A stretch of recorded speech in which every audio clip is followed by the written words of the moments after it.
All right, all right, all right, all right. Shalom, shalom, and shalom, Sister Deborah. Coming this evening with a message. And this message is titled Endure Unto the End. I believe that's what it says. Endure unto the end. Because I realized something when the Father stepped into me and explained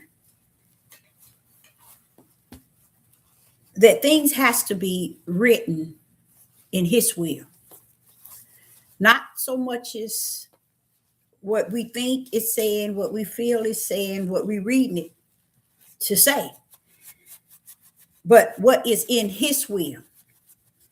So when I think of endure, I think of that's something that's also needed to be something that's only in the will. What I mean by that, where He actually written it in. It is written that he that endure until the end shall be saved. It's almost like He's actually letting you know that He has written that in His will, because only He can say that. Yeshua cannot say it. The disciples, the apostles, the prophet, nobody but the Father Himself can say, he that endure shall be saved. So this message is going to cover just that. But before I get into the message itself, I want to let you know that the Most High stepped into me and out of me, meaning He stepped into me to correct my understanding that I have had regarding Judah. He wanted me to know that it was not so much as what I actually think Judah mentality is, or Judah is this way, or something wrong with Judah. He's saying to me that that is true the way I am saying it. But he shared something with me that I thought was really beautiful. He said, but Judah is Judah for a reason. Mhm. If Judah wasn't Judah, meaning the way that Judah is, Judah, they could not hold Judah under the authority of oppress or yoke around his neck. He wanted to make sure I understand that where Judah is, it's where he has Judah written to be. In the sense, he got Judah exactly where he wants Judah to be. Okay. So it's not something that, or a place that Judah reside, that the Father did not write him in, like have him written in to be. So here today, I want to say to many out there that the Father had to check me on that. And it felt good. It felt real good because it allowed me to understand that it is important to lean to His will and the way He got things orchestrated according to His will, meaning He is forever telling me these things need be. These things need be. You see? So I, Sister Deborah, say unto you all that this is such a, how would I say it, very, very powerful thing that the Father shared with me, because it really, and really what made it so powerful to me, it felt good. It's a real good, real good feeling to know that the Father when he checked me on this, he gave me good revelation regarding it. And it's the type of revelation that you can't go into the lost books, the found books, the Enoch book. You're not going to be able to go into the King James. You're not going to be able to go into the King James 16:11. You ain't going to go anywhere to find what the Spirit explained to me today. So I want to share that with you all in hope that he that is the one would take to this and hold firm to it, because this is what the Spirit is saying in this day. He wants me to understand, as his servant, a prophet in the wilderness, he wants me to understand where Judah is where he assigned Judah to be in his will. So it is written where Judah is. And he say, even though Judah is in a bad place and Judah mindset is the way that it is, but guess what he said? He said the world better hope that he allowed Judah to stand at that level of where he has assigned Judah. You see? Because by right, under the righteous will of the Father, Judah would have been fought back. Judah would have fought till he couldn't fight no more. So he was explaining to me the reason why Judah is gone, because if Judah wasn't gone, the world will be gone. And he ain't saying like Judah got the power to change what he created. No, he's saying that Judah is a people that can actually take on the United States. Had not he have Judah locked down according to his will. Okay? So the mindset of Judah is placed there so that things may be fulfilled in the way Judah have conducted themselves like their forefathers. So they're still under the curse, you see.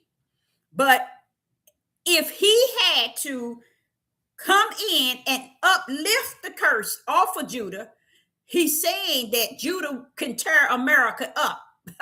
Oh, Father, y'all, did you go there? Yes, he did. He's saying that Judah has the ability. Judah has the ability in him to destroy America all by themselves. Okay?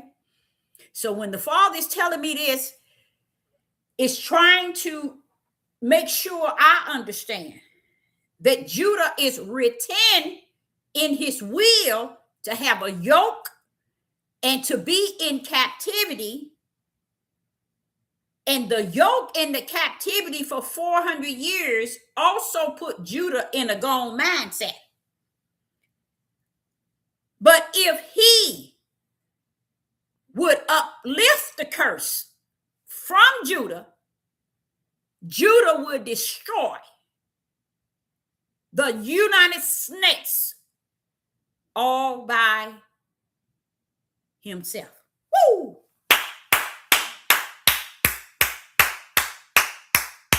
So who's lucky? Not Judah.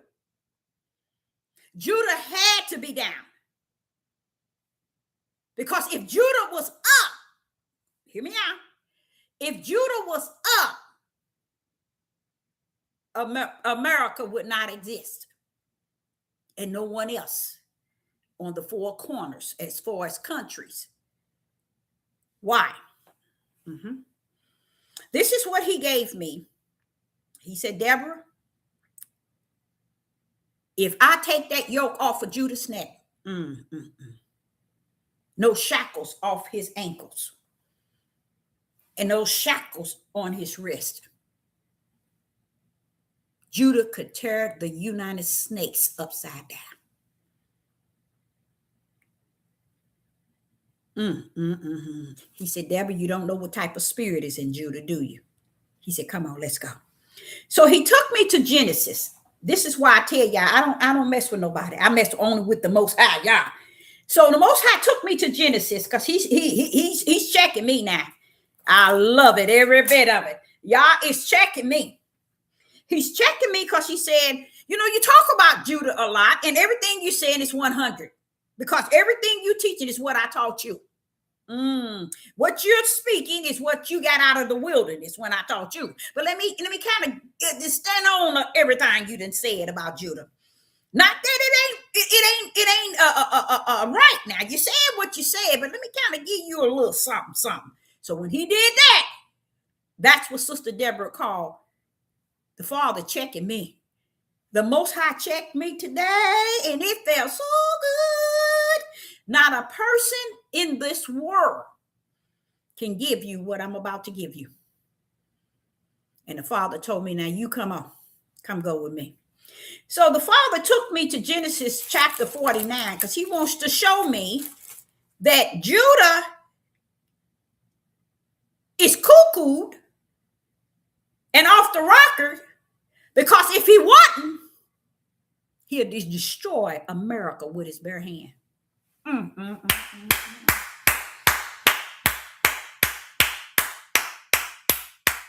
Deborah. Praise the Most High. He took me there, and he checked me, you know, and that's what I say about the Most High. He can take you there and check you in and check your butt out, and I love it. He said, now, come on, go with me. Let's go on back a little bit farther in their study guide. He said, come on, let's go to 49. Genesis 49. Now, I want to show you something. The United Snakes of America, now I'm speaking, they think that they got this country wrapped. And, you know, they really think they got it made. But the Father tell his servant, the prophet in the wilderness, well, no. Let me tell you something. They don't have it made. Because if I didn't shackle Judah's ankles, and I didn't put the cuffs on Judah's hand and the yoke on Judah's neck, Judah would take this country inside out and outside in with his own bare hand. He said, now you come go with me. So the Most High Yah brought me to Genesis 49 and verse 8. He said, here it is right here, baby. Here it is. I know it's a little something, but you always talk about this, but I want to show you how Judah could destroy the United Snakes with their bare hands. They wouldn't need guns and knives. They will kill everyone in this country with their bare hands. You know what he told me? I'm going to hold that up. I'm going to hold up on that. Okay. So he said Genesis 49 and verse 8. Listen to what it says, Deborah. Judah. This is what Jacob was leaving with Judah. Judah, thou art he whom thy brothers shall praise. Now we know who came out of Judah, the line of Judah. But the fathers is saying there's many reasons way beyond the lion coming out of Judah. Why do you think a lion is coming out of the tribe of Judah? Why a lion? Why not a bear? You know, why not some other animals? Because the lion is the king of the jungle. He said, okay, now finish reading. Finish reading, Deborah. Thy hand shall be in thy hand shall be in the neck of thy enemies. He said, now you stand down.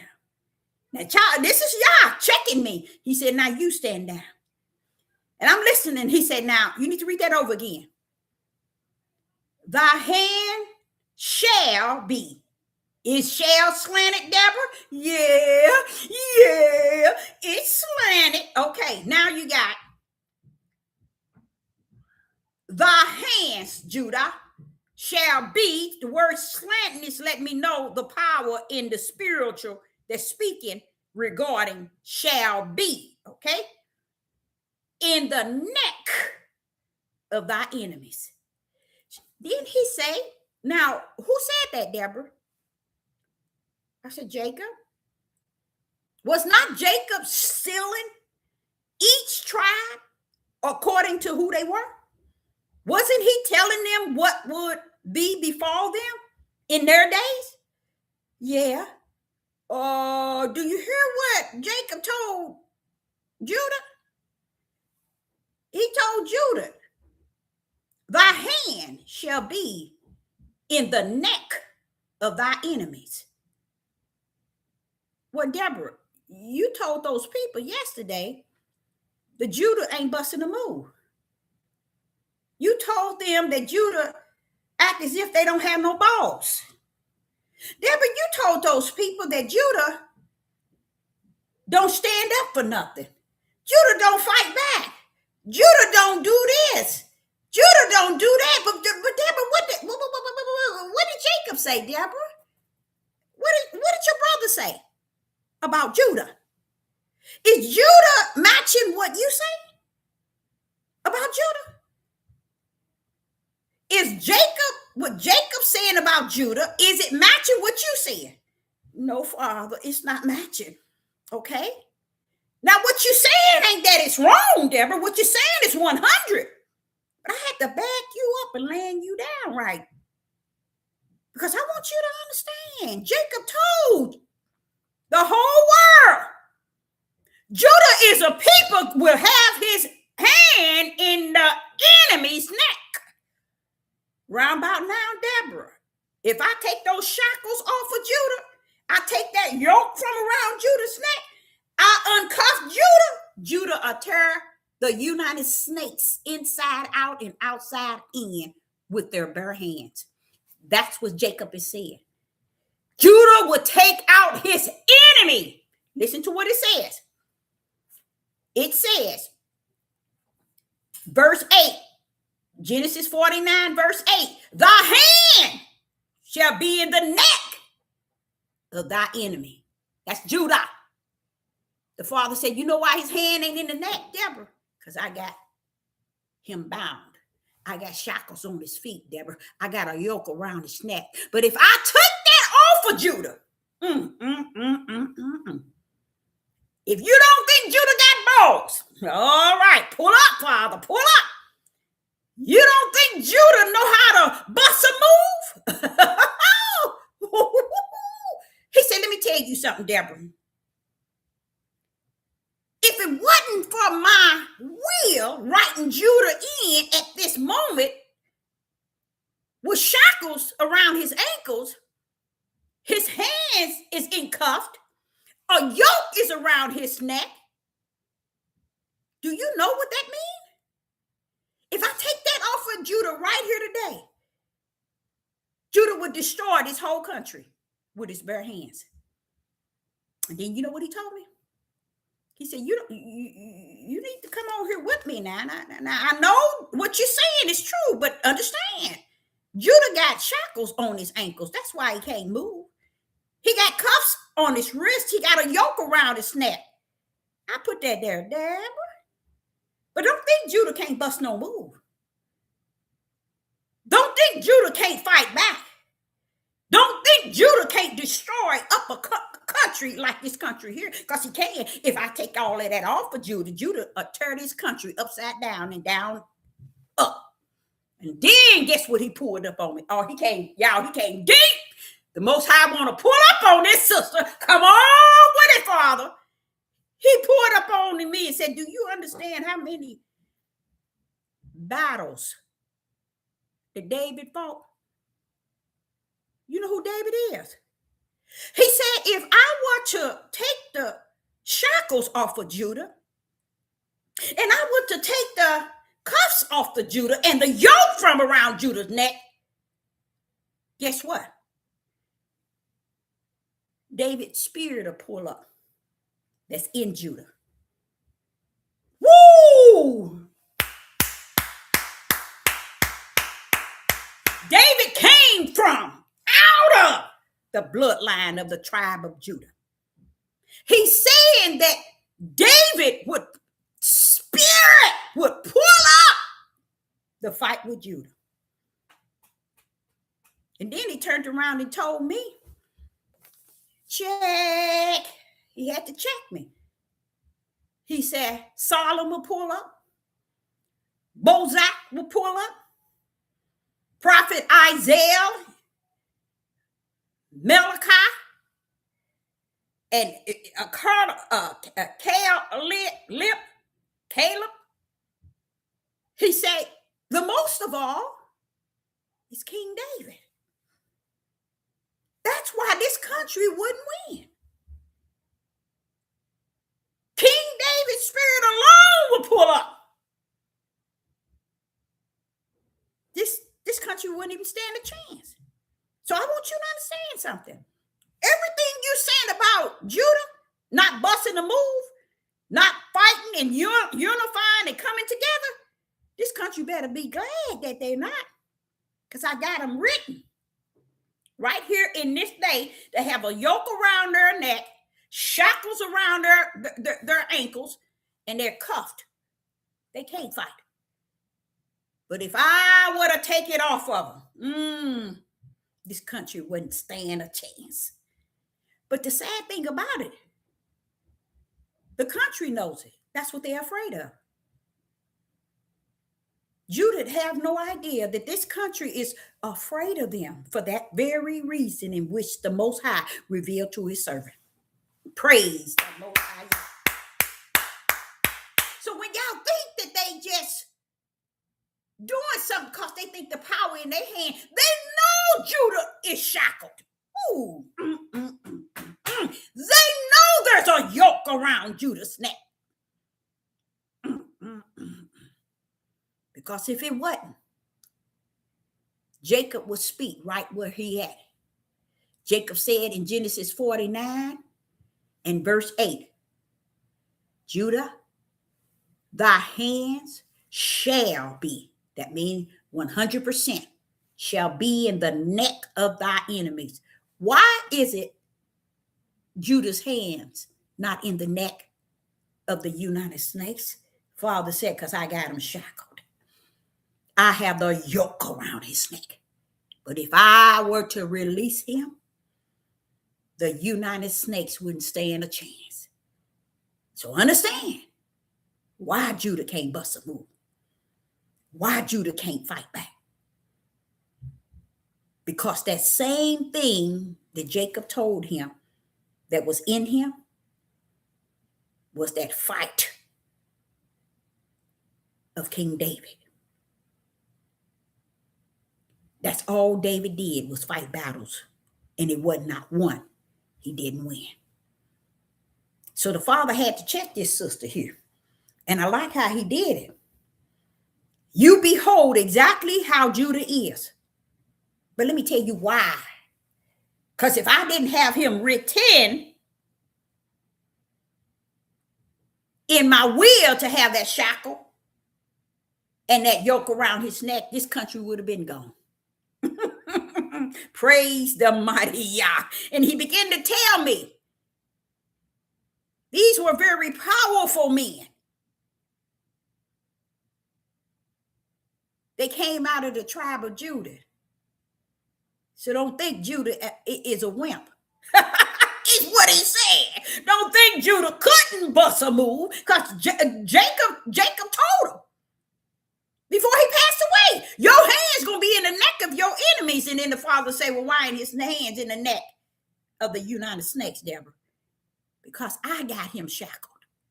I got that yoke around his neck. He can't move, even though he want to, even though he's tried. He can't move. But if I took it off, they wouldn't need Iran, Russia, China. None of them will stop Judah from destroying the United States with what David said. I mean, what Jacob said, his very hands. So that's what the Father wanted to share with me, which I appreciate that. I appreciate that, Most High, y'all. That's pretty good. That's pretty good. That's pretty good. Now, he wanted me to know that because he don't want me to think that Judah can't do anything. He want me to know if David had to come, if he had to send David, the war with this country will be over when it come down to Judah. See, David come from the tribe of Judah. Oh, yeah. Hey, you think I can't send David? But David don't need to come because Jacob already told Judah, you ain't taking no crap from your enemies. Your hand's going to always be in your enemy neck. But why ain't it? That's what I'm saying. The Father said, let me laying you down. It's because I got a yoke around Judah's neck. I got shackles on his ankles. That's why Judah can't bust a move. Oh, but if I didn't have that there, Judah would have destroyed this country a long time ago. Because David ain't never lost a battle. And in Judah is David himself, the spirit of David. You see? So he had to check me on that, and I like that. I like the feel of that. I just like the feel of that. And just to know that this is what y'all want me to know and understand about why I'm not going to be able to see what I'm looking for. You see, because it's what he got Judah locked down in. Not so much Judah is created to be locked down like that. David wasn't locked down. Jacob wasn't locked down. Why Judah locked down? Because Judah is paying the price for the tribe of Judah and all the other 12 tribes as well. But Judah is the main tribe that's paying the price. He has the yoke and the shackles. The other tribes, y'all don't see the yoke on them. Y'all don't see the shackles.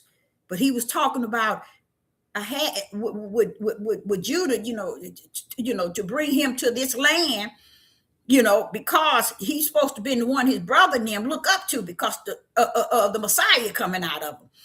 And Judah just didn't want to do right, so I had to make him the example for the whole tribe. You see? That's why all the others ain't got that yoke around their neck like Judah. They ain't got those shackles on their ankles.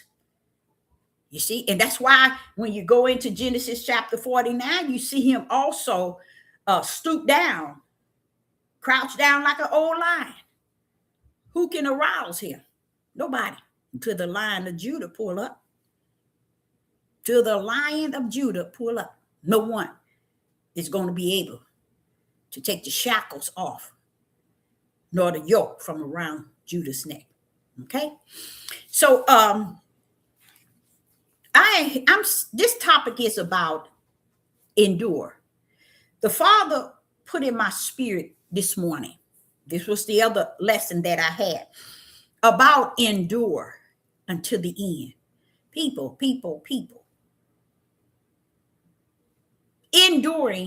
Endure something. You have to go through something. You got to experience something. Many people want to be so close to a creator. They want to be so in with him without going through anything. And I want to explain something, you guys.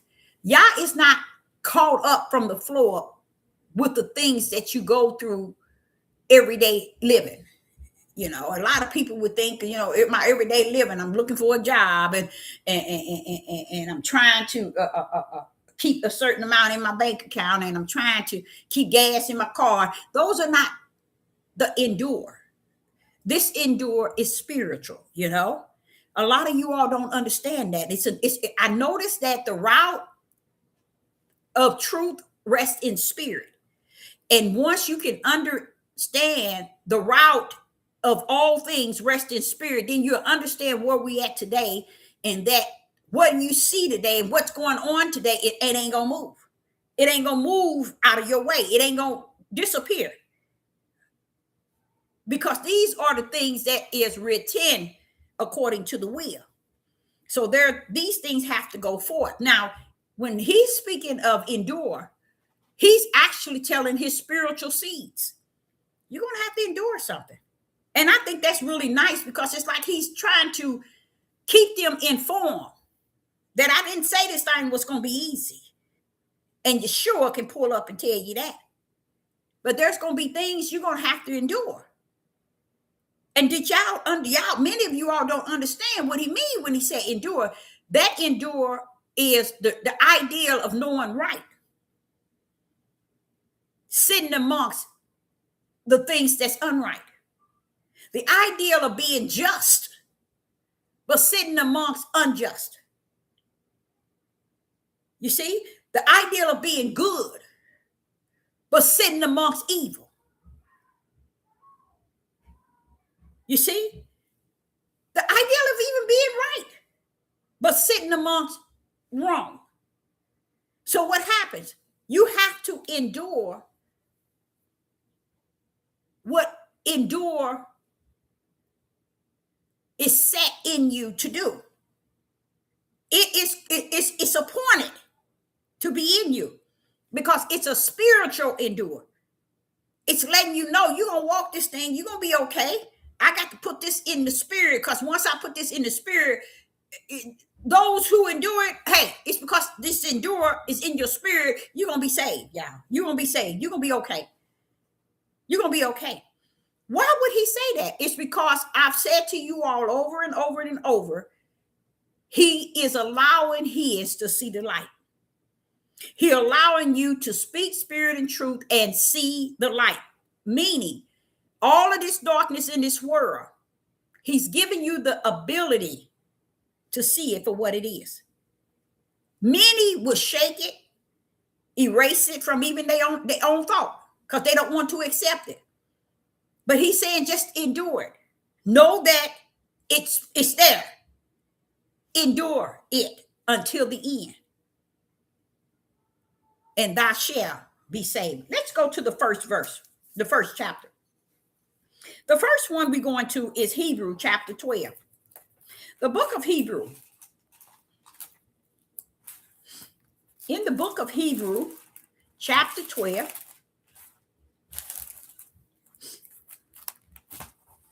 in Hebrew chapter 12, verse 1 through 3. Hebrew chapter 12, verse 1 through 3. Wherefore, seeing we also are compressed about with so great a cloud of witness, let us lay aside every weight and the sin which doeth so easily beset us, and let us run with patience the race that is set before us. Notice he's sitting and he's telling you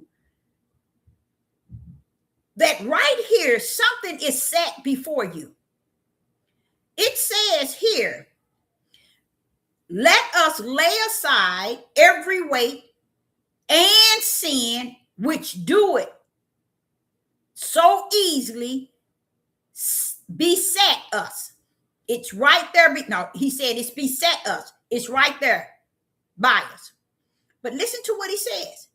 And let us run with patience the race that is set. See that race? That is set. What is? The race is set before us. You know how Sister Deborah keep trying to bring you all into the idea of the lane? And I keep speaking on having a lane. Y'all say, get in your lane, Deborah, get in your lane. Because a lot of times as running, and you're running in track and field, and you're running, you tend to kind of get out of your lane. You know, and y'all is forever trying to remind me to stay in your lane. Because a lot of times as the spiritual seeds and the light of those that Yah has called to be his servant, we tend to get out of our lane For all the reason of thinking we helping everybody on the left side of us that's running, on the right side of us that's running, and those that slow up behind us running. But the Father said, get in your lane. Why? Listen to what it says. The race that is set before us. See, we got a mission from the Father right before us. It's set. We can't even get out of it. You can't do nothing about it. It's set before us. And he's saying here, it's like unto the patience, the race that is set before us. So it ain't just Sister Deborah. It's individuals who are the spiritual seeds, the true servants of the Most High Yah. Y'all letting you know, I have set it before you. Okay? And listen to what verse 2 say. Looking unto Yeshua, the author and the finisher of our faith. Why? Because he completed it. Yeshua had a lane to run in, and he was running, y'all. He was running. He endured much, but he kept the pace. He stayed in the lane that was set before him. You see? And what does it says? And he finished. He's the finisher of our faith, letting us know the faith that Yah has branded in us. Yeshua was the first finisher. He was the first one was able to run in that race that was set before him and finish it.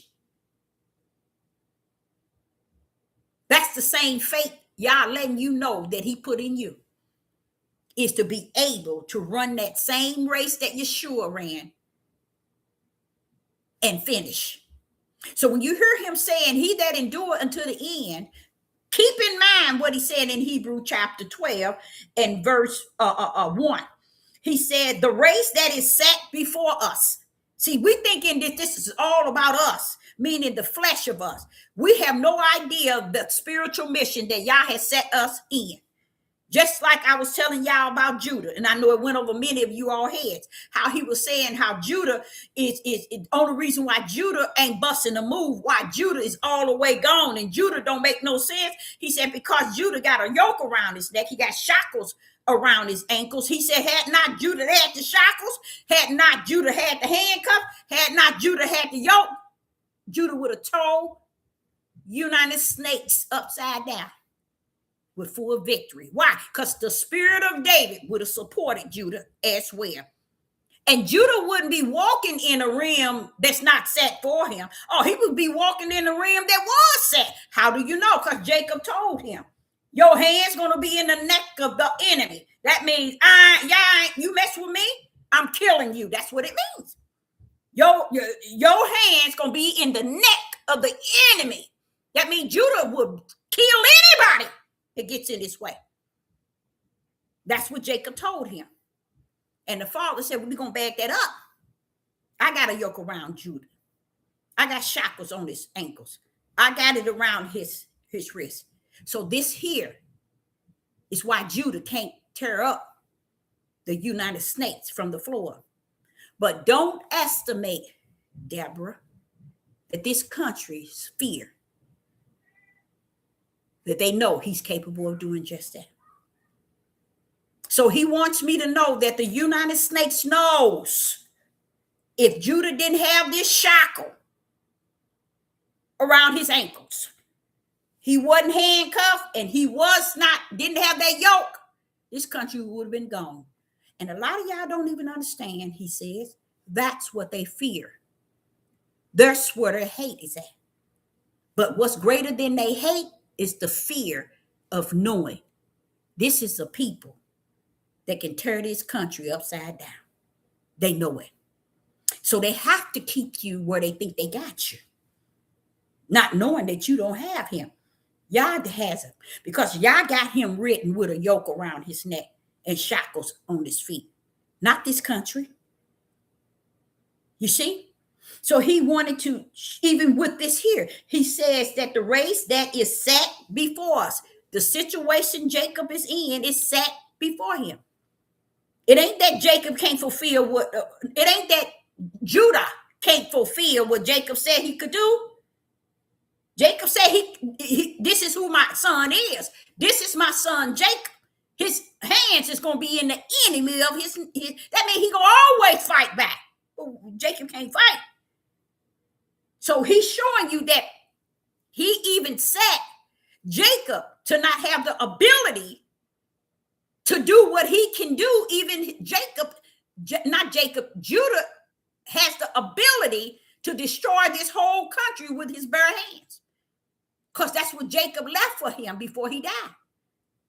Your hand's gonna be in the neck of your enemy, and that's a for sure deal. That enemy gonna be dead. If your hand got to the neck of your enemy, that enemy is gonna be dead. So Jacob is saying Judah has what it takes to kill this country. So he's saying that even when he's saying in Hebrew chapter 12 and verse 1, where he's saying that the race that is set before us, he's speaking of those spiritual seeds, but he's showing you an example of how what is set before Jacob to where he can't fight, like the fight that's in him. See, Jacob got a fight in him, but he's shackled. He has a yoke around his neck, and he's bound. Okay, so he's saying in verse 2, we in Hebrew chapter 12 and verse 2, looking into Yeshua, the author and the finisher of our faith. Yeshua didn't got victory out of this. So I'm saying to those that out there that is and shall always be the light, the ones that Yah is saying that this thing is set in you. Okay, and he's saying Yeshua already is the author of it. He completed his. Okay, and he said, who the joy that was set before him. See, he's telling us it's set before us, and then he said the joy that was set before him. What did he do? Endured the cross despite the shame, and is set down at the right hand of the throne of Yah. So he's showing you that Yeshua endured the cross. Everything it took for him to get to the cross. But he's saying we too shall endure. Okay? And behind it is the same thing that happened to Yeshua. What happened to Yeshua? He is right now, he sat down, he sat down at the right hand of the throne of Yah. So what happened to us when we endure? We too enter into the kingdom. That's what he's meaning when he said he that endure. He's showing us that Yeshua endured it. So shall you.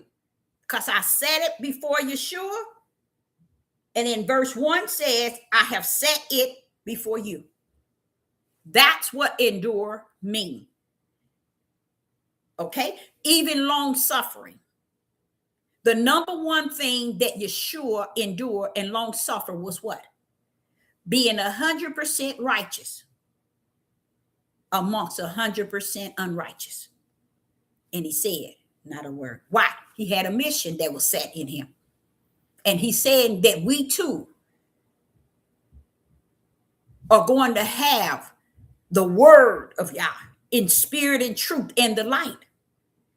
But our endurance is going to come from, and our long suffering is knowing that we are the righteous one amongst the unrighteous one.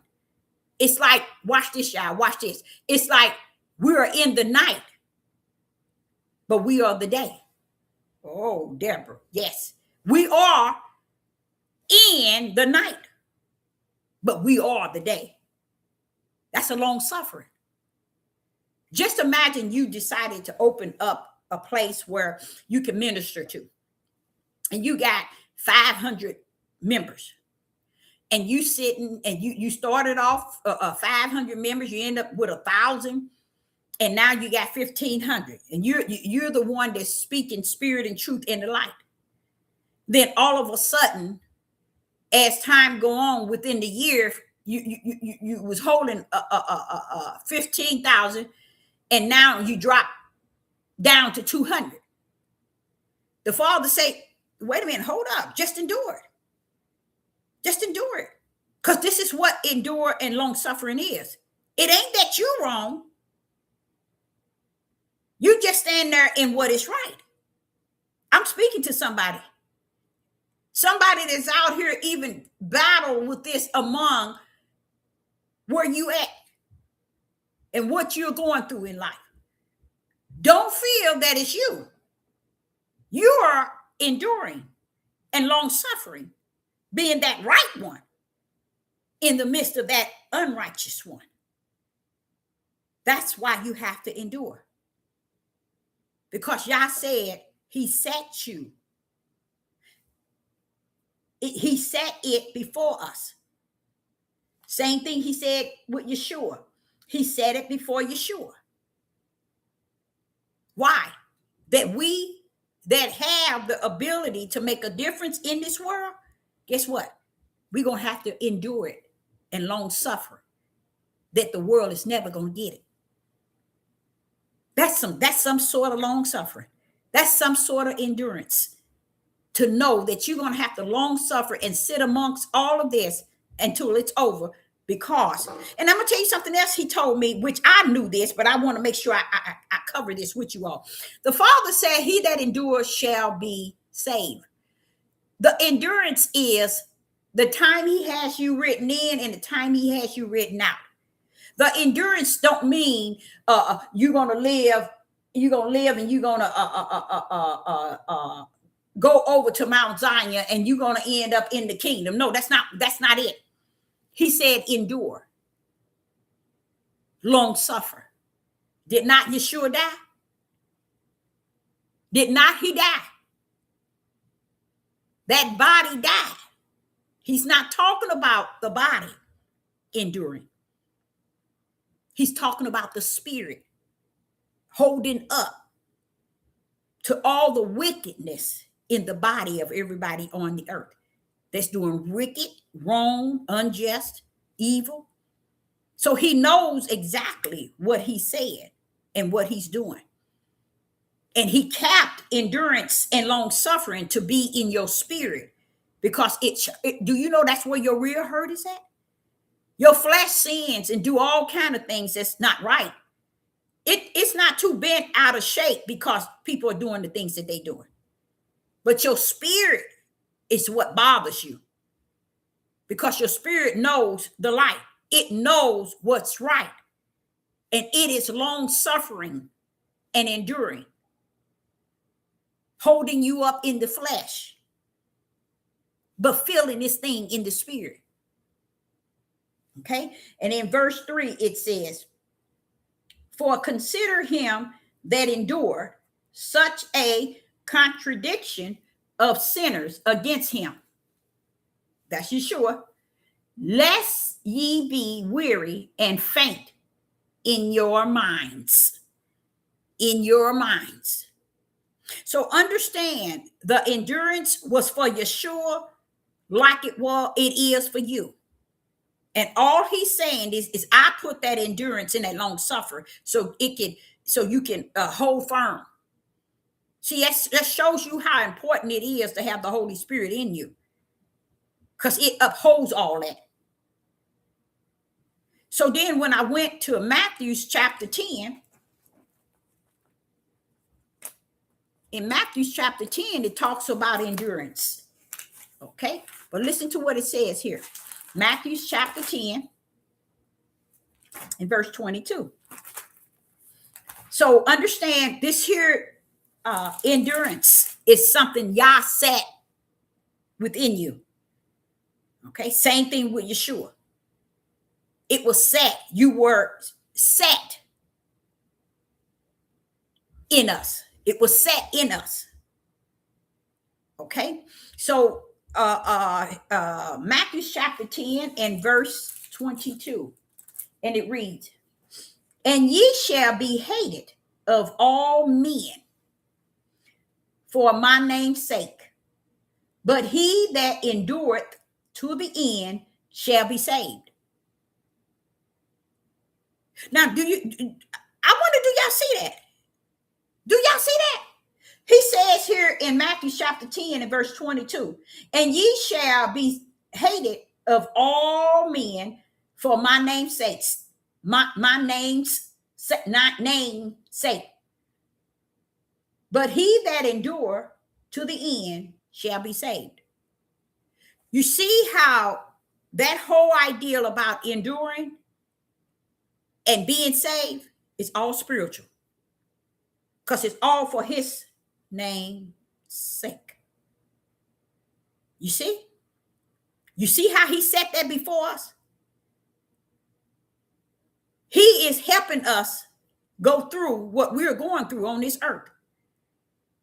But I suggest you all never live a life or living that where you is sitting in front of you and you turn your face left so you can ignore the fact that these things are happening.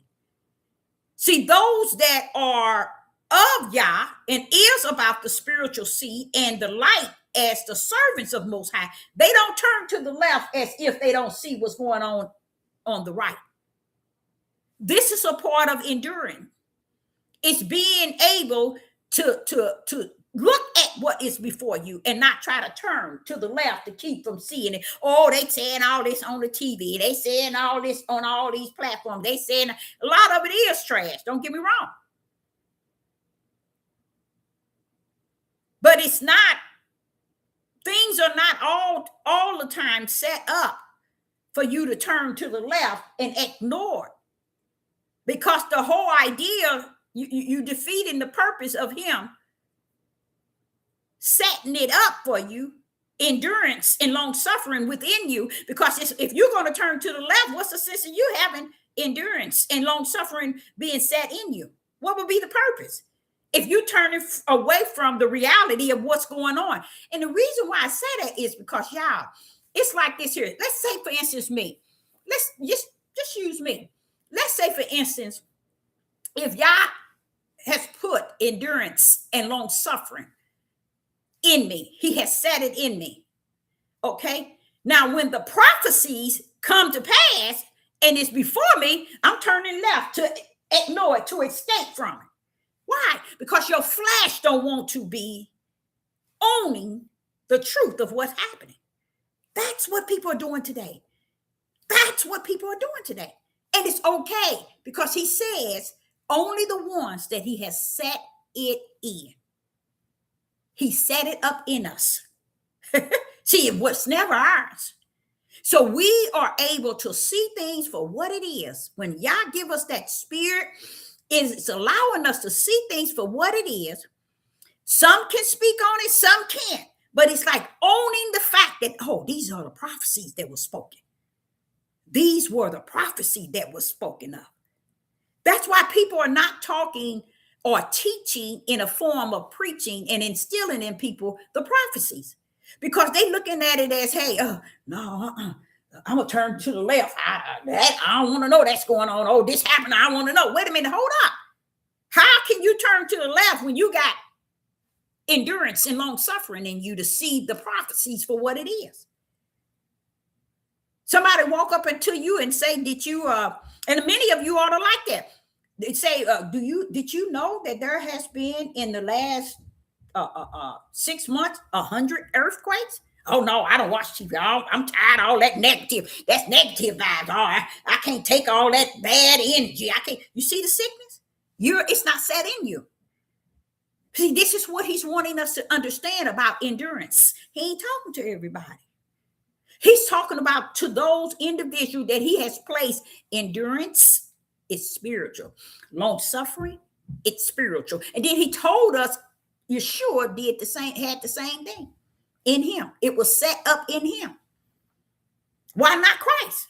Because it was Yeshua that was born of a woman, born of a flesh, like we are, flesh. So it was Yeshua that he set it up in. Did Christ step in him? Yes. But I'm just still saying to you all, he was showing us an example. Our example was Yeshua, man born of a woman. And when we stand today, you can't turn around and turn your head to the other side. All these prophecies is taking place, and here go the prophet in the wilderness trying to figure out, why ain't nobody saying nothing? Why ain't nobody knowing, having the answer to this regarding all this? Why ain't nobody saying nothing? You know why? Because everybody turning to the left.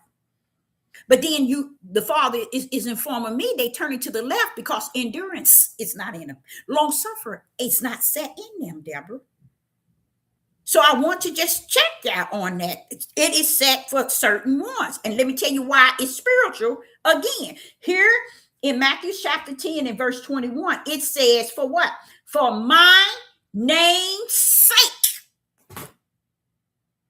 For my name's sake. But he that endured to the end shall be saved. Why? They're going to do things to you. They're going to hate you. All because of for my name's sake. What's the deal with your name? It's in you. My name is in you. Even if you don't know how to say it on the outside, that's your flesh. I'm not asking your flesh to know who I am, but I'm letting your spirit know because I'm in your spirit. Your spirit knows my name. You see? That's why Yah is not clowning with people down on this earth, because they're trying to make it about a name. And those same clowns is going to wait to the end, get up to the throne, and then say, I did this in your name. I did this in your name. I did this in your name. Why? Because people have gotten down here and thought that the power was in the name that comes out of their ugly mouth, and didn't know the name was in the spirit that was within you. Just like endurance, just like long suffering. That's a spirit in you that he set in you. And he told y'all that he set it in Yeshua as well. So let's go to Matthew 24. In Matthew chapter 24 and verse 13. Matthew chapter 24 and verse 13, it says, but he that shall endure until the end, the same shall be saved. So he's letting you know, I have set it in you. Said what, Father Yah? Endurance, Deborah, and long suffering. I set it in them. Because those are the ones that's going to be saved. I put that in there. And they're going to hate you for my name's sake. Well, wait a minute. Why are they going to hate me for your name's sake? Because my spirit is in you. Because you all really think the battle is in the flesh. They ain't hating you because you're beautiful. They ain't hating you because you look a certain way. They ain't hating you because you got a good job. They ain't hating you because you're a good basketball player or football player. You're a millionaire. They ain't hating you for the things that identify your outer man. The Father's letting you know they hating you because my name is in you, because I live in thee. Because that's how you got endurance and long suffering.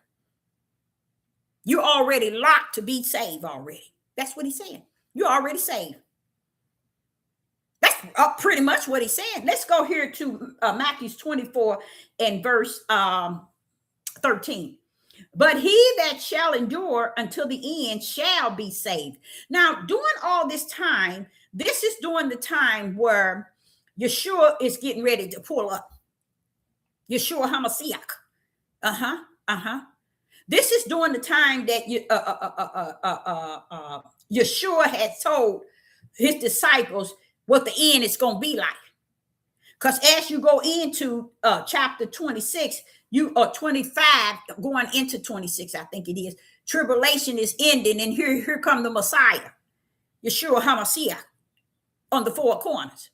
So when you're looking at Matthew 24, he's still saying here in Matthew 24 regarding the end, but he that shall endure until the end shall be saved. The end of what? Whatever time, day that you're living in. Don't count yourself in as going to Mount Zion. See, because this is what is happening. I'm going to be honest honest with you. People are so geared into all the whole house of Israel going over there to Mount Zion. That's why no one is right here today. There's no just among these people.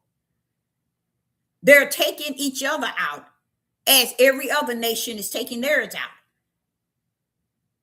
It's nothing about Judah that's revealing the Most High Yah. So could Yah be in Judah and Judah ain't have nothing to reveal to the world regarding this awesome creator that's in them for his name's sake, that give you endurance and long suffering? Come on now, where is it at? You can't find it. So therefore, people, I was telling the Father about the days of Noah, how everybody is naming it and claiming it, that they prepared for that time period. They ready for you to go to Mount Zion. They ready for you to rapture and head to the kingdom. It's like that thing they say all the time. Everybody want to go to heavens, but nobody want to die. And that's a fact.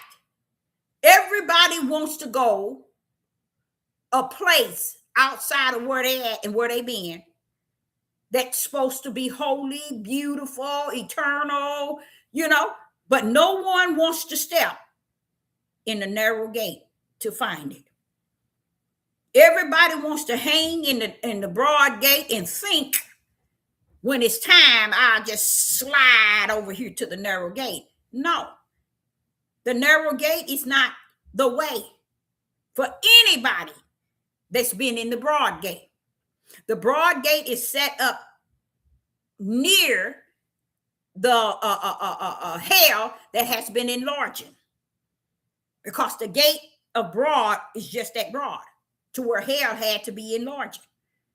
So that narrow gate is not a place where or action that one's going to be able to take and think that it's just that easy. That's why I say, y'all be careful out here thinking that you playing this fleshly game with a spiritual creator,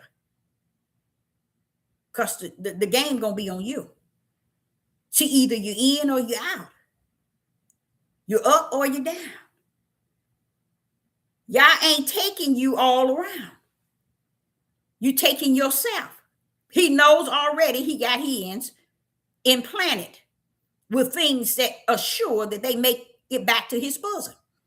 And that's a beautiful thing. So now I go to the book of James. In the book of James, James chapter 1 and verse 12.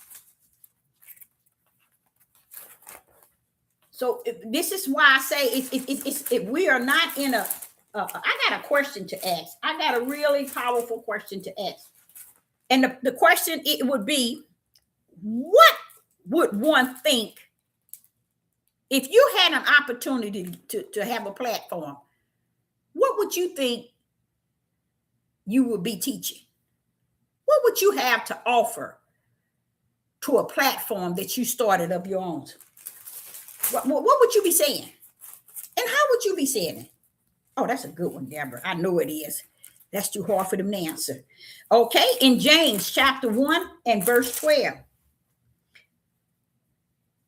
James chapter 1 and verse 12. And it reads, blessed is the man that endure. There go that blessed again. Like I was talking in the video earlier. See, he already letting you know you're already blessed. Why? Wait a minute, Father. Why are they saying this? Why is James saying blessed is the man that endure temptation? Because anytime you endure and an endure rests in you, he said it in you. Endure is already set in you. That's why James can say you blessed. Because the gift of endurance and long suffering is a gift from the Father himself in you. It's a seal, y'all. And here James said, blessed is the man that endured temptation. For when he is tried, he shall receive a crown of eternal. You see? Why? Because he's enduring it. He's enduring what? Temptation. Why? Because endurance is in him. And what is he going to receive? He shall receive a crown of eternal, which Yah has promised to them that he's given him. You see?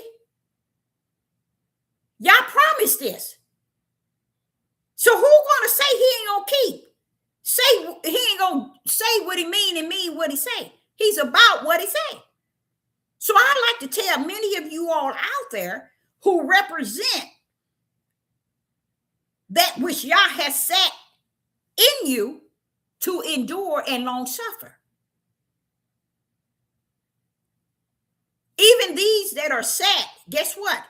Like, let's say, for instance, Sister Deborah, if he put in me endurance and long suffering, and then here it is all over the world, the prophecies is being set. Oh, we had 100 earthquakes within the last 3 months. You think I'm supposed to say, let me look over this way. Next, whatever.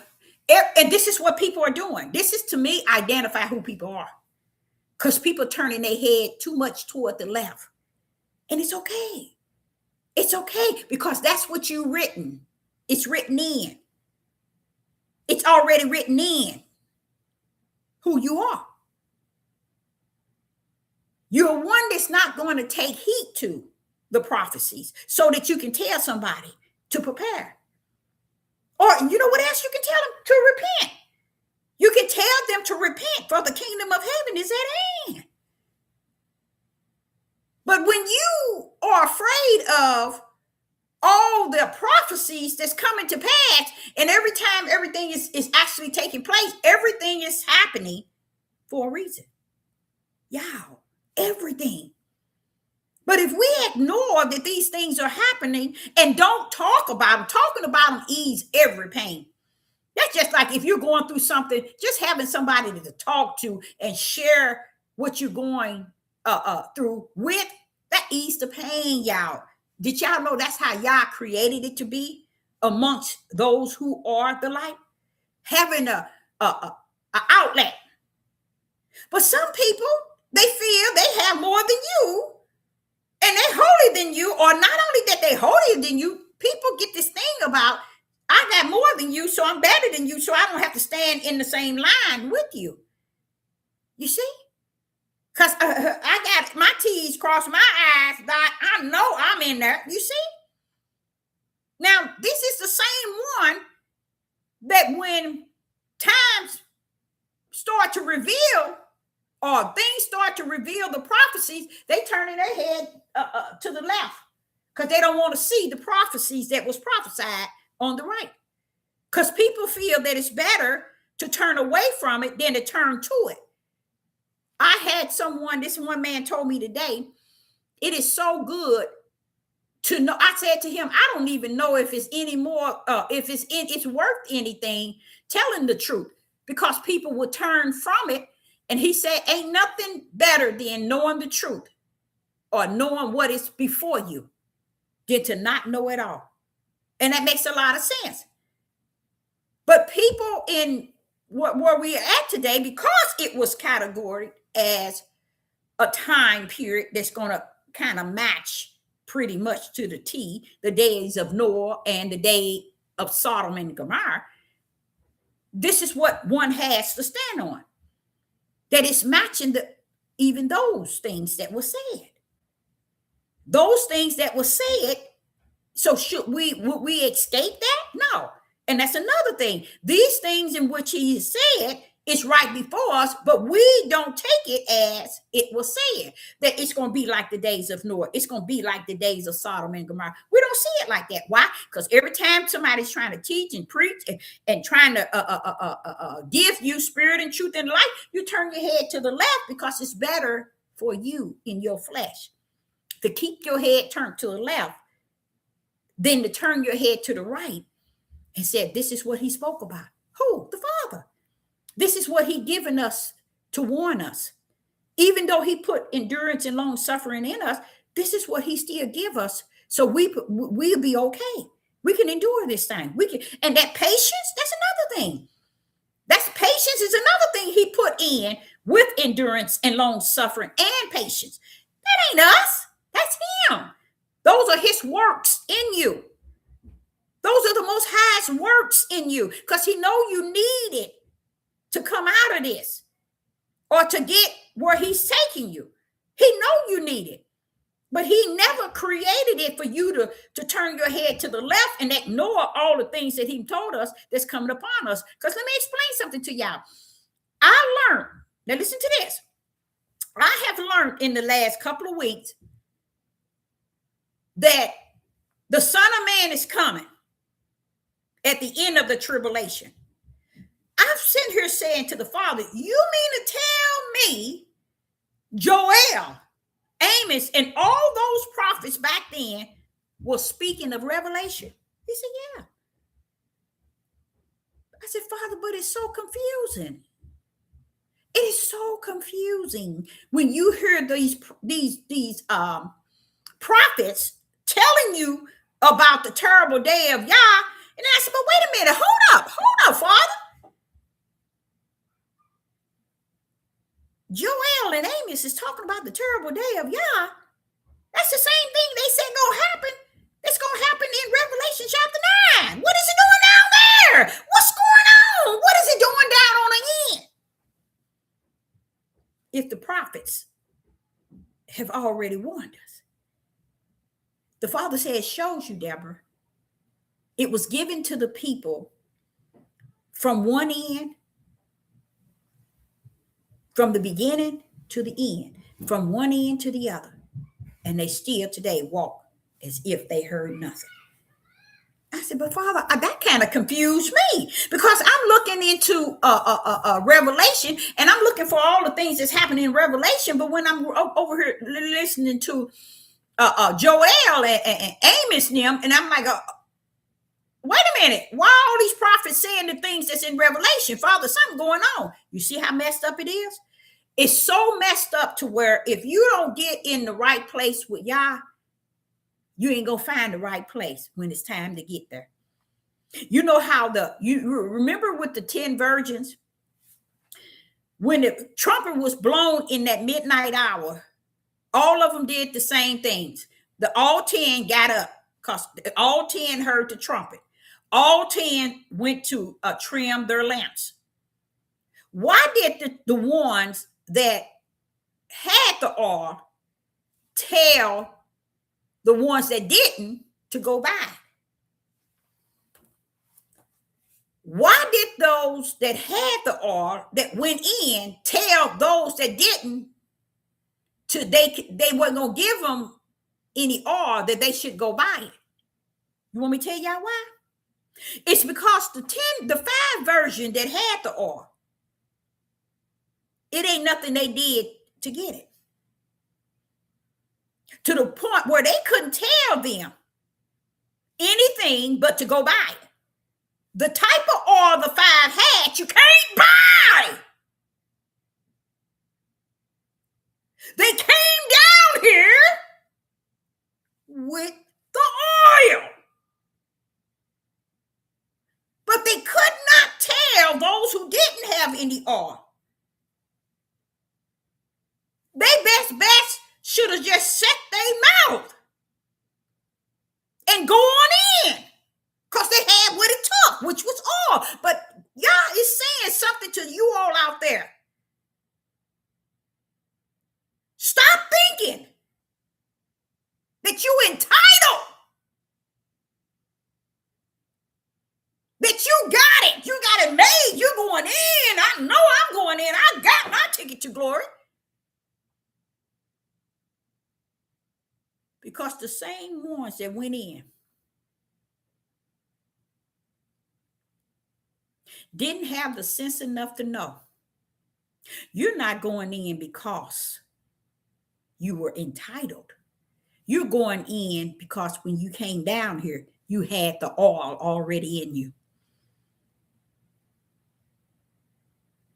It's no need in telling somebody to go buy something in that midnight hour.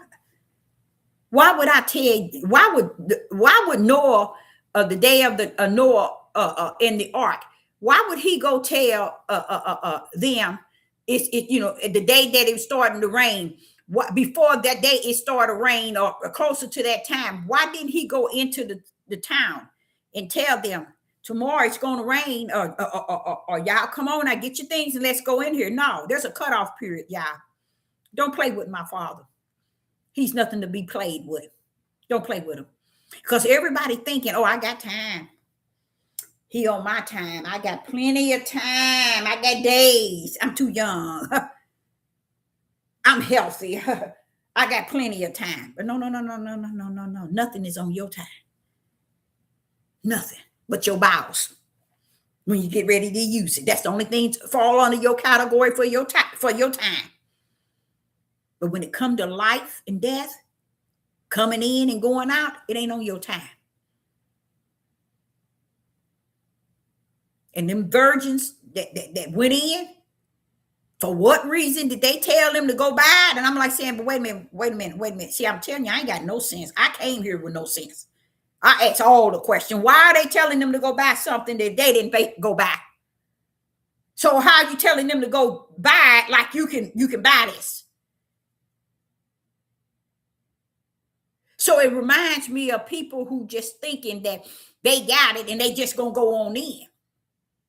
But I got some news for y'all. If it's like what I'm gripping, when Yeshua coming picking up his, it talks about he's sending the angels on the four corners to collect from all nations. In me, I'm still trying to figure it out. Well, wait a minute, what are you collecting? Only thing I can grip is Yeshua HaMashiach.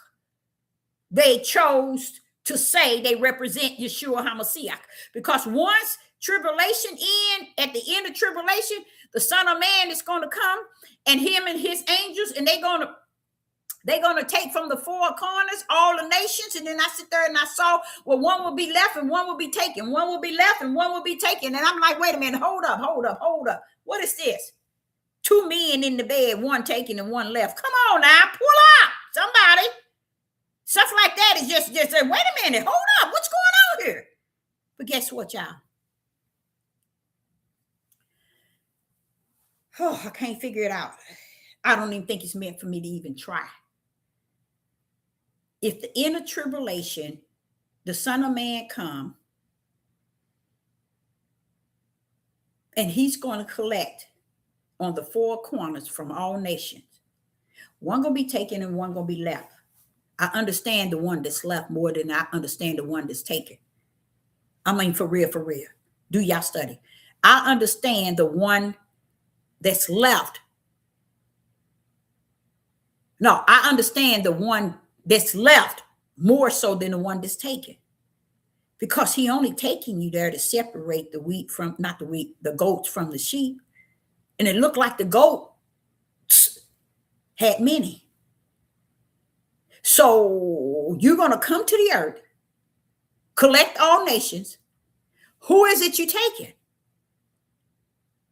The people who fell under the category of Yeshua HaMashiach.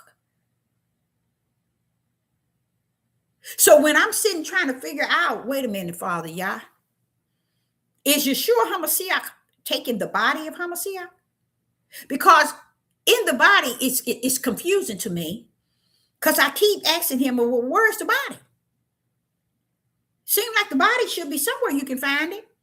You got more people portraying the role and they think you don't even know it. And that's how it is in living. People can think that they know you so well that they don't know what you know. Now, who is Yeshua come to get? Who was the ones that the angels were collecting from every nation? Because when he got up to his glory, to his own throne, he began to separate the goat from the sheep. The sheep was on the right hand and the goat was on the left. Who was he separating? And why did he come to get them and left one, took one? It's deep. Just like the terrible day of Yah. I'm sitting here looking at the terrible day of Yah and all these prophets ministering to Sister Deborah. And I'm running over here to Revelation. Say, hold up, Father, I got an issue. I got an issue. I ain't gonna raise no one hand, Father. I got two hands up, Father. I got some issues here. I'm trying to understand the terrible day of Yah. You mean them prophets way back then was telling us what was going to happen in Revelation, the end? To the point where God and Magog was already spoke about? Come on. You see? These prophets were talking it just as Isaiah, Ezekiel, and Jeremiah was talking. So when we stand here today and act like we don't know nothing, we all cockeyed, we don't understand and we don't get anything, y'all better check yourself. I suggest each and every last one of you to get to the altar and find out where you at and where you stand. Because there are all these prophecies actually taking place right before our eyes. And right before our natural eyes. It's where? For those who can't see spirit. But no one claims it. No one says anything about it.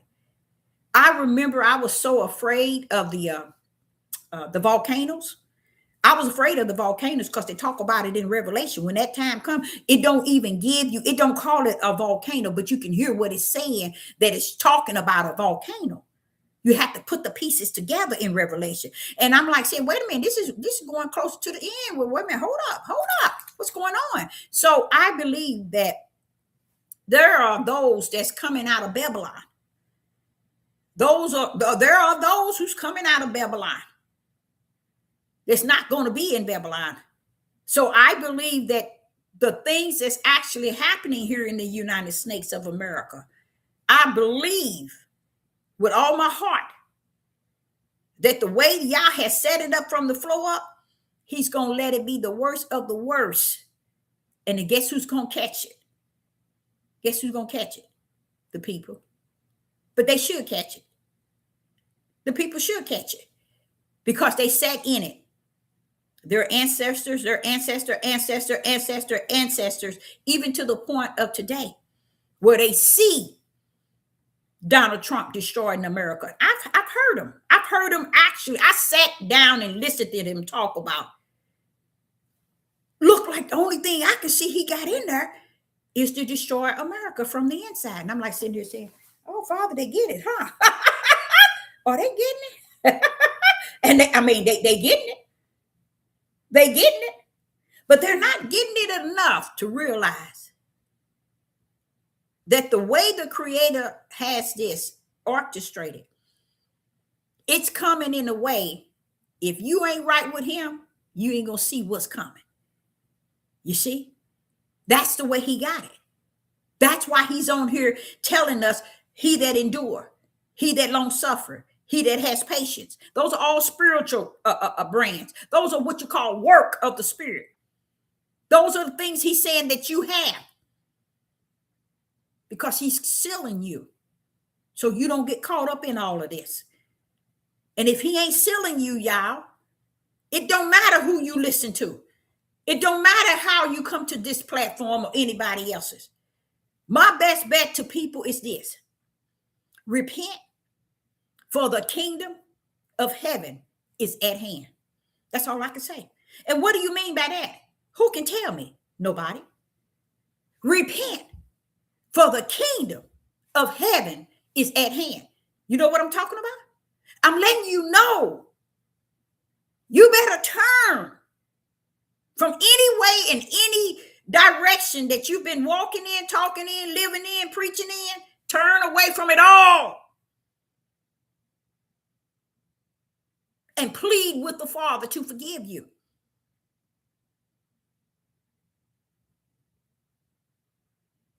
Because the kingdom of heaven is at hand.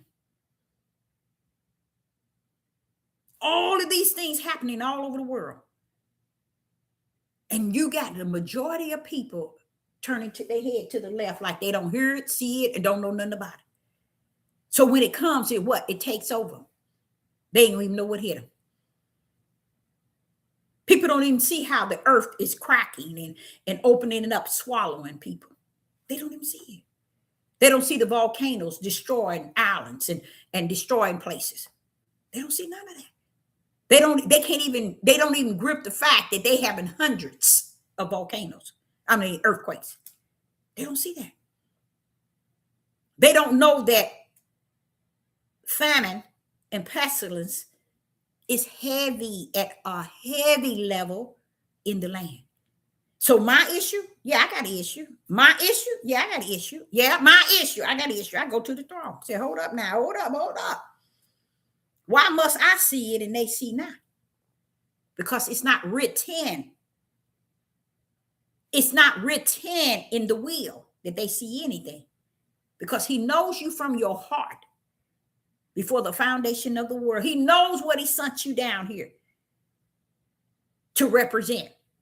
And it's only two seeds, born of the spirit or born of the flesh.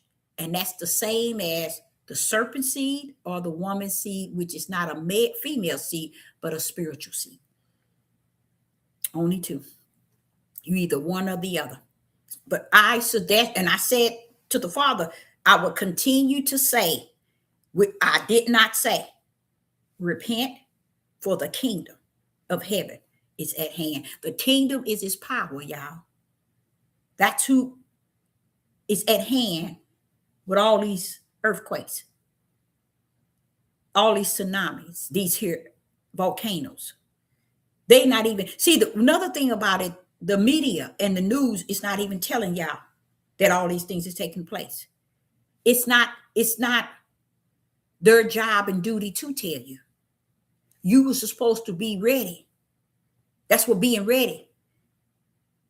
Make sure you observing what's going on all over the world and around you. But when you stuck on stupid and every time you hear something, you turn your head to the left because you want to be here about everybody else on the left and all the worldly mess, but the real stupid stuff, but you don't want to hear the prophecies because you're trying to run away from them. That's why you're turning left. But when you are the spiritual seeds, you turn toward the right, because the right gonna tell you the truth. It's gonna show you everything that he prophesied. It ain't trying, see, turning to the right ain't trying to make y'all lie. Turning to the left, you trying to make the Most High a lie. I don't want to see that all that is bad energy. That's demonic. All that talk is demonic. That's what the world talks.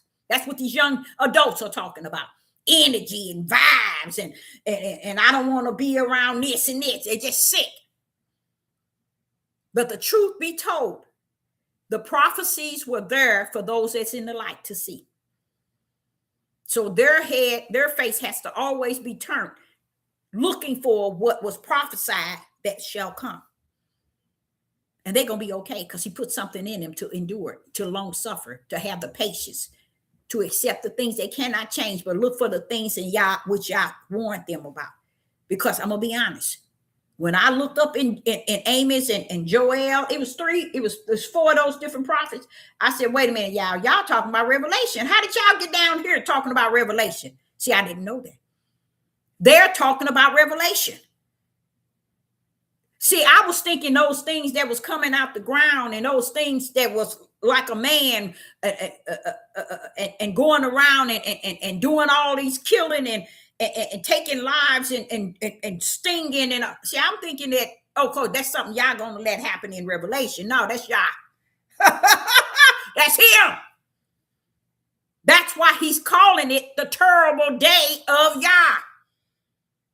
See, we down here playing and thinking, oh, he ain't gonna do that. He's a loving God. He's a this. Yes, he all that and some, but guess what? He's about what he said, and he said what he's about. And he ain't coming down here to play with us, to make us feel good about where we at. So I, Sister Deborah, say unto you, when the Father created the endurance, the long suffering, and the patience, it was set in. He said, Yeshua, in spite what Yeshua had to go through, Yah said, I set the endurance, long suffering, and patience in him. And he said he said it in us because he knew that the day in which we're in was going to be a day like no other. He prepared us from the inside. That's why I tell y'all, don't play with the spirit realm. Take it serious. You want to play with your flesh, you go right ahead. But when it comes down to the spirit, take things spiritual before you grip it and try to nail it in the flesh. Always look at the spirit realm first. The spirit realm was and is and has always been first and foremost. Now, I wanted to share something else with you all. Two more things before I get off here. I want to tell y'all, when I was a little girl, and I had to share this because I thought about it earlier today. When I was a little girl, I didn't sleep like little girls slept. I didn't get really what I should have gotten. But again, maybe I shouldn't have gotten it. I got what y'all dealt me. I always knew that there were, back then I called them monsters. I knew that there were entities outside of human. I remember one time going down in the basement and telling the Most High how mad I was with him. I said, I'm so angry. How did I know at such a young age? That shows you that Yah started dealing with you way back just so he can have you to himself and not let the world have you their way. So that's why I say to you all, I had a mother and a father in the household. We had everything. They had 7 children. We was never lacked anything. But I had an issue that followed me, y'all, all the way up until I was a teenager. And the issue was something was tormenting me. It was tormenting me so bad that I knew that there was something greater than that which was tormenting me. And I was mad at him. At that time, I called him God. Why, at a young age, I collect Bibles, cross, anything that made me feel I had a relationship with an unseen entity. And guess what, y'all? I knew he had this certain type of power. He could do anything. But I was mad at him. I was mad. I remember times I was mad at him. I run down in that basement. I'd be going all off on this unseen God. And I was just so mad at him. But I remember as a young child, I don't know if I was 6 or 7. I went down in that basement and I told him, you wrong. Let me tell you, I told him, you let him do this to me. That's what I told him. And I still remember it to this very day. You're letting him torment me. You letting him do this to me. I blame the Most High for allowing this entity to torment me. And I mean for real torment. Y'all, I didn't get sleep like children slept. We had a pretty big house, but I would have to leave my bedroom and go into my mother's bedroom and sleep either in between her and daddy or sleep on the floor next where daddy laid. And then I slept, had like a pallet. It was only the night. Only the night. The night was the only thing that came to attack me. Night wasn't like, y'all, I don't know if any of y'all ever experienced this. The night wasn't like, like the night had a scare to it. So when that time come, even when it switched from like daylight savings to switch over in time, y'all, the fear of darkness coming. I suffered that so many years as a child. And I realize it even now, how all that time he was there with me.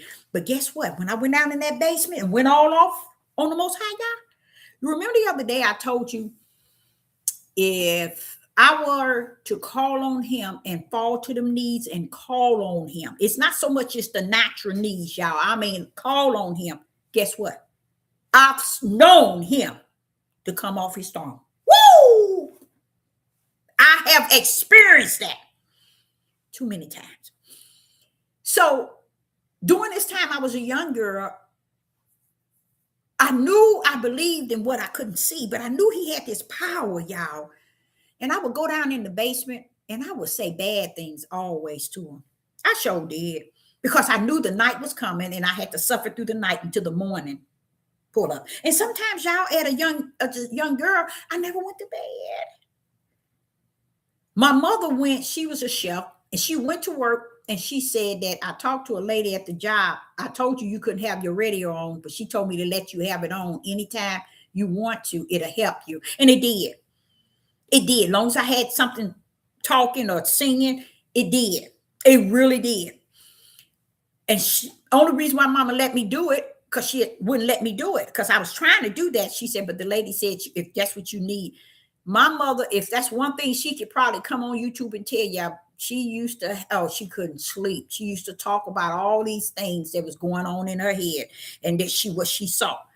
You guys, I was thinking about that today and thinking about how I went down and was talking real bad to the Father. He was my God then. And I used to talk bad to him. I really did, y'all. I was a little girl and I used to talk bad, and I knew that he exists. And I remember that time where I got fed up with the spirit tormenting me.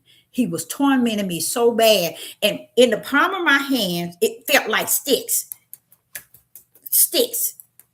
And I said, why are you allowing him to do that to me? And then one night, he showed me. He showed me. He showed me what he looked like. And he had like a doll with a needle sticking me, because it was just not my hands, it was also my feet. And I said, but why did you let him do this to me? Why did you let him torment me like that? Did you know Yah uplift that? But before he did that, he showed me who he was. And even though I saw him for who he was in this big old dark room, and only thing was lit up was a fire, but yet I can see his grayness and his just his spirit. Look, it didn't look like a like me, but it looked like you could call a spirit of a monster, but it was grayish, a cloudy looking gray, but it was dark. And the only thing I remember is the nose of him was just had a nose to it. And he showed him to me. He did not see me seeing him, but the Father showed me him. That's why I say, don't mess with me. Because the Most High, I got so angry and got to telling him, why are you letting him do it? He took me there. And from that day on, I had no more tormenting me in my hand. I used to kid, when I got up in my early teens, I used to be able to come up out of my whole body and float in mid-air. And I got a kick out of it. I really did. And you know what I used to say? I said, if anybody ever come after me or do anything to me, all I have to do is go into the mid-air.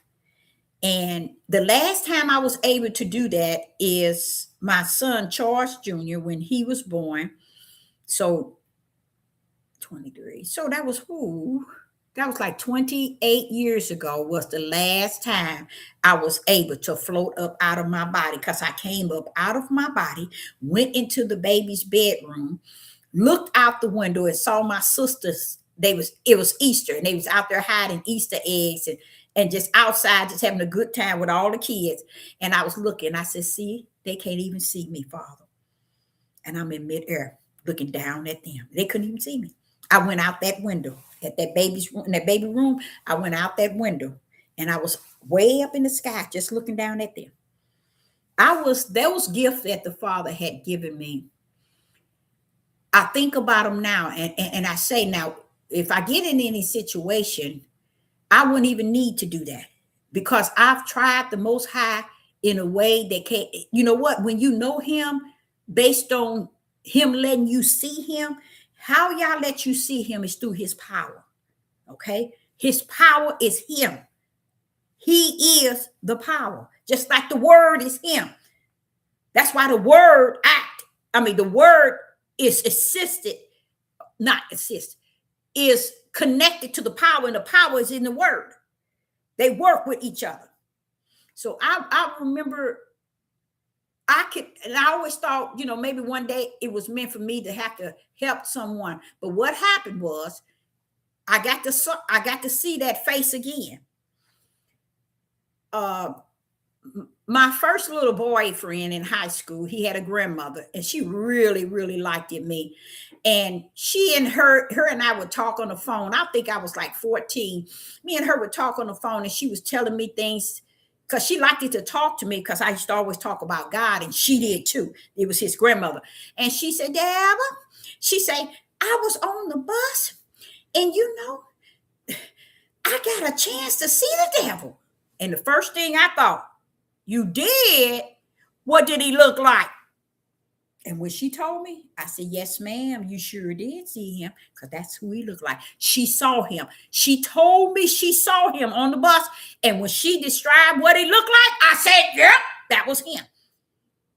She said, he always bothered me and trying to scare me. And I said, you saw him then? You really saw him? Because that's what I saw as a little girl. That's what I actually saw. So how I saw him again is when my son hung himself. When my son hung himself, he was in the left corner. And everybody was confusing me and accusing me because my son hung himself. And at that time, he was in the hospital, and I had some of the best sleep y'all ever. So I remember coming back to the house in his room, and I said something to the Father, and I got in trouble. I said to the Father, my son, it was my oldest son, I said, Father, if you would let me go where my son went to that caused him to hang himself, can I go there? Because I was really I wasn't sad or anything. I had so much energy and so much happiness in me. And everybody was wondering, how could you take it? How could you? Because he was dying. They said he wasn't going to live, and that he stayed in a coma for 6 weeks. But I felt so good. I had such good energy.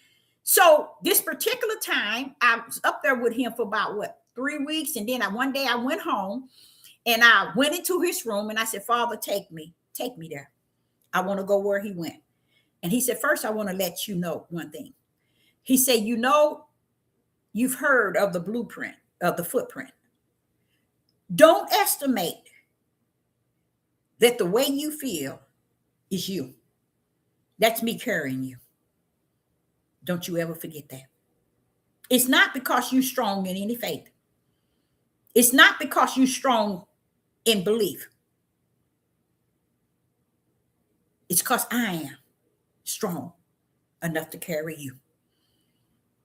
And I asked him to forgive me because I had so many people coming from all out of town, everywhere. And they were, and they was trying to figure out, well, how could you be holding up? How could you be you seem like you got a glow about yourself. This is what people were saying. And I was just with all this energy thinking, hey, I got faith and I got this. Y'all shut me down. The day I asked him to let me take me to where my son went to. That's why I tell y'all, if you got a relationship with the Most High Yah, he hears you. He will be there for you at a blink of an eye. I'm what you call a living, not a dead prophet, but a living witness. So after he checked me, I was sitting on my son's bed, and he went on to telling me, don't ever think it's you. It's why you got strength to be held up. Why you got this good energy. He said, it's me. It ain't your faith. Oh, he was chewing me out, y'all. And then guess what happened? It was like an ocean wave just came out of nowhere. Oh, y'all, it was like a wind just came out of nowhere. And he took me all the way there to the whole scenery of what happened to my son. Satan was in the corner, like this corner up here. And he was just laughing and laughing. I'm looking at him. And you know what shocked me? You would have think I would be shocked at his ugly face. No, I was shocked because the way he was laughing. He was like he didn't want some sort of whole world is his. He was just laughing and laughing and laughing. And the Father let me sit there and watch him. Why I wasn't afraid of the face? Because y'all let me see him once before.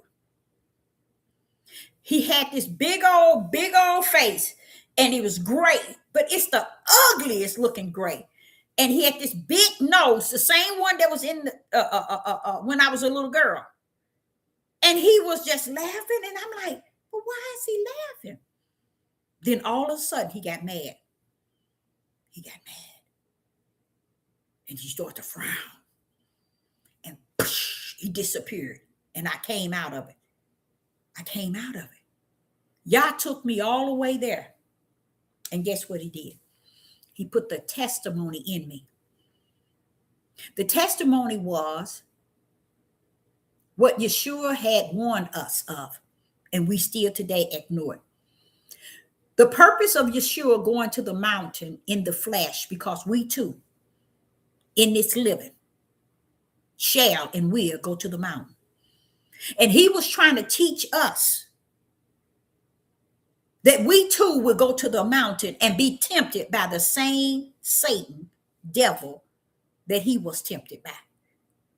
That's what that was all about. And 99.20 trillion missed it. It was so we can apply it to our living on this earth. He said, Raymond, he enticed Raymond. And the reason why you see him so happy and laughing and constantly laughing like he didn't, because he thought he had him. He thought he had Raymond's life. So when you saw him get mad and frown up and get mad, and then he said, because he realized that when Raymond jumped off that mountain that he told Raymond to jump off of, he's mad because I caught him at the bottom. See, Raymond was caught at the bottom of the mountain. The bottom represent almost the flesh dead. But Yah caught him and brought him back to life. That's what Yeshua been trying to tell us when we are tempted. Many of you all would think that you're holy than thou, and you this and you that, and you have no idea. Those things that Yeshua was saying, even when he kept saying, it is written, we were supposed to lock it is written in. We're supposed to took that written, put it in the spirit, take it to the kingdom. Why? Because the kingdom is what has it written. That's where it's written. And then he said, on bread alone. Meaning, don't think you come to live in this flesh alone. Don't think that the bread, which is your flesh, alone, but every word that proceed out of the mouth, out of the mouth, out of the mouth. This book is not the mouth of Yah. Of Yah. Now, that happened in the New Testament, as they call the New Testament. Why didn't we grip that? Why didn't we grip those things? But when I heard about, I I did. I went several places, churches, to give my son's testimony. And I gave it identical the way the Spirit gave it to me. Satan took them to the mountain. And he thought it was just him and Raymond up there. And he knew he had him. And he was just as, oh, y'all, if y'all would have saw the face on this thing, just the biggest, and just, oh, man, that was an ugly laugh. He was just laughing. But all of a sudden, he started getting mad and frowning up and disappeared. That's because he thought he had Raymond. Because Raymond did go off the mountain, y'all. He went off the mountain. But guess who called him? The Most High Yah. This is why I don't let people tell me nothing. Don't come telling me anything. Because my testimonies alone speak for what I know. I'm not the dead prophet. I'm a living one. I'm not the perfect prophet. I'm a sinless. I sin. I have iniquity. As long as this flesh exists, sin and iniquity is present. But I have something greater than what's on the outside of me. That is he that's on the inside is greater than who I am on the outside. So I don't want to be great on this outside. But I sure want to be with him that's on the inside. That abide in my spirit and his spirit in mine. I bring that to say where we're at, many people are going to go to the mountaintop. But just as Yeshua warned us, if we didn't take him at his word, we don't live on flesh alone. And I used to always say, I wanted to make I did, because I'm good with my hand. I wanted to make pillows. All these different kind of pillows and all different kind of patterns as the Spirit of Yah give me the insight. And what I wanted to do is make really nice, real comfortable pillows and go to places where people are going through and have different struggles. Take these pillows so people can give it to people. Why? Because y'all, more than you can even imagine. And now I heard a lot of Judah men is doing it. Goes to the mountaintop. And they have no idea how to come down. The mountaintop is the suicide. We ain't talking about somebody hanging on no trees, y'all. That's what it is. That's hate in its highest. But going to that mountaintop and I wanted to make the pillows because in my spirit, I wanted to pray over the cushion, the cotton, or whatever I use to go inside. I didn't just want to pray. I want to cry out to the Most High Yah that he bless the things that I'm putting in, the cotton or the cushion that I'm putting in it. And then all I wanted to put on the pillows, y'all, wait until tomorrow. Just wait until tomorrow. That's it. Because I think suicide is what my son did. I don't think he attempted suicide. He committed suicide. Want me to tell you how I know he committed suicide? Because when he came down that mountain, Satan was grinning and laughing for a reason, y'all. Because he slit his throat from this ear all the way to here. 46 years old today, and that rope slit his throat wide open. That's why Satan laughing. He knew he had him. I got him now. When I found my son, I was fussing with Yah. He said, do this. I said, I don't know what that's. I don't know how to do that. He's dead. He's dead. I don't know how to do this. I don't know how to do this. He said, Deborah, just do this. Just do this. Just do this. And I was giving him CPR as the Spirit was leading me. He was gone. My son, whole feet was purple. Lips were purple. Fingers were purple. He was gone. And then what? I'm studying, doing what the Spirit telling me. Deborah, breathe this 3 times. Pump 3 times. breathe. I said, I don't know, CPR. Deborah, just do this, just do this. You know how I got the rope from around his neck? By the Spirit of Yah. He said, get your butcher knife. I said, no, I can't use that. He said, get your butcher knife. I clammed in the chair, got on the top, got the butcher knife. Because the rope was embedded through his throat, the Spirit said, go to the side of the ear. Right there, cut. And that's what released the rope. I slide him in the bed, okay? And that's when the Spirit was telling me to give him CPR. Well, at that time, my husband jumped out the bathtub because he heard all the commotion. And guess what? He came in and realized that he was dead. He fell out, totally unconscious, buck naked in the kitchen floor. He was out. He was gone. He couldn't believe it. But I kept giving him what Yah was telling me to do. Pump 3 times, hit his chest 3 times. Blow in his mouth 3 times. By the time I got there, the ambulance, 2 angels, the Father sent. 2 angels. And I think they were like 24 and 27. I think that's how old they said they were. And they was looking, they said, wait a minute. We see him trying to breathe. What did you do? I said, I was breathing and pumping, breathing. They said, you saved his life because his eyes is dead. That's what they told me. The first, you know how they first thing they do, they look in his eyes, they say he dead. But we see him trying to breathe. What did you do? The police said, what did you do? Did you get, he's full of drugs. That's the first thing he said. The police. Oh, he's full of drugs. He's full of drugs. Because they said that his eyes is dilated to death. But he's breathing, so it got to be drugs. Did y'all know they flew him over to, the ambulance took him. And they had me in the front seat.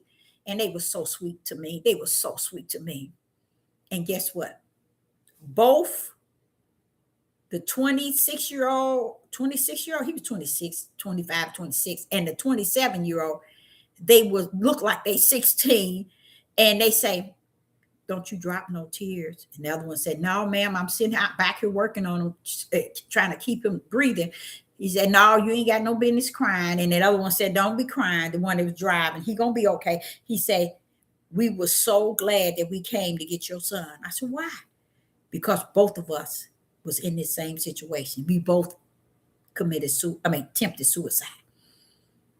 We both attempted suicide. So we was excited to come. We ain't excited because he's in this condition, but the idea that both of us were able to share that both of us had attempted suicide before. That's how they found out that both of them did it, because they was coming to pick up my son. So they flew him from the hospital because they pumped him, found out he didn't have anything. So the children's hospital got to arguing with them, saying, well, why didn't y'all just bring him straight to us? Why did y'all go trying to pump something out of him that he didn't have? Now we can't do nothing until 24 hours. So they said he wasn't going to last 3 days. I didn't know. I didn't think, hey, yeah, y'all just running y'all mouth. Y'all can't tell me he ain't going to last. Y'all don't know who I serve. So I never was crying and hurt. And, you know, I think back at that. That's why y'all don't understand why I don't allow myself to be taken by who he is. Remember I told you he had proven himself to me? Why would I want somebody else to tell me who he is? When I've seen him face to face, I've seen his power pull up. And that's why I ask you all, have y'all ever experienced the Most High Yah power? Have you ever seen that power? When you see it, guess what you will say? Deborah, can't nobody tell me nothing either. I seen him face to face, because it's always the type of power that cannot be explained outside of saying the kingdom then came down and showed up and showed out. See, you can't just be down here and not give him some sort of glory for even the testimonies he got wrapped around your waist. He got so many testimonies, you standing around looking cockeyed. Oh no, I can't do it. So remember, who was that? Was that Paul? Which one of them said, always be ready to tell why or how or why you believe or you serve the Most High. And I say that to each and every last one of you. When you have these testimonies, let me tell you, you got something to say to somebody. You don't know it, but you do. You got, and this is the reason why. Now, I ain't gonna say this is the reason why. A lot of people don't have that to share because they don't think it's worth sharing. But when you do that, you're actually saying, Father, you know, you kept me through this. You brought me out of this. Your power see me through this. And then you just live your own life just saying, okay, yeah, he brought me out. He did it, whatever. But with me, I hold firm. I would love to see if I can float out of the body again. Woo! I took my son to the park because every year I'm a person that's like to get really detached to the season. I don't like to celebrate like the holidays. I just like to get detached to the season where the leaves and diving in the leaves and raking the leaves and playing in it and laying down. And when February and March come, you get your kites and all of that. When December bring the snow, you want your sled. I used to just, I was into all this. Imagine being a mother that always did all that type of stuff with your kids. So my son, which he was my only son, he would get a kite every year. We would always get 2 kites because we always get them stuck in the tree. And my son had a kite. We went over to Forest Park. Here is a big park. Forest Park is one of the nice parks. We was over in that park and my son was just having a good time. His kite was going on. I got his kite going up. I used to be good at that. And y'all, guess what I did? I came out of my body and went up in the air. And I was up in the air next to his kite. And I said, look at my baby. He don't even see me up here. I was looking down at my son flying this kite. I was up there where his kite was. And I said, oh, look at my baby. He don't even see his mama up here. I'm going to tell you, that there is such a testimony for me. And it's a funny one. I like it because it's something that I haven't heard very many. I've heard one person say they were used to be able to do that. One person, and that was a male. Mm-hmm. He said he used to be able to do that. And I said, yeah, you ain't lying, bro. That's real. And last time I did it, I had Charles Jr., I think 36, somewhere in between age 36. That was the last time when I went out that baby's bedroom window. And I've been trying to do it, and I can't do it no more. He has everything happens for a reason. And I think that was the relationship he was building in me, between me and him. And he was just showing me what he had invested in me. He wanted me to know that it was something that he did place in me, that to show me that he had invested these things in me.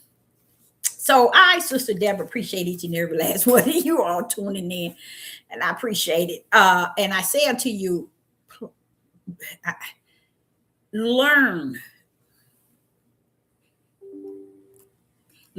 to not learn. You ain't got that much time. You ain't got that much to be learning this. Seek Yah in a way of repentance. Okay? A way of repenting for all the things in which you trust not him in. Not only just that, just repent for everything. Do y'all know that we do enough sin and wrongdoing? But I think when you repent, you repenting with a feeling of, I should have put all my trust in, I didn't.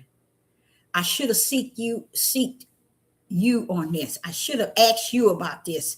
I should have, I should have turned to you. I should have seek you more. I should have read more about you. I should have waited for you, Father. I should have. So it's so much we can actually say just where we at today. Because y'all, when he come and he find you not ready, you're gonna be, it ain't gonna be as pretty as they've been teaching and preaching it. So I today to say to you all, find it in you to seek a sorrow that brings repentance. And then with that, then maybe you'll find if he's there in you or in the midst of it or around you or something. So I, Sister Deborah, appreciate each and every last one of you all tuning in. And I hope you have I know you'll have a wonderful night, because I know I am. And I say, shalom and shalom.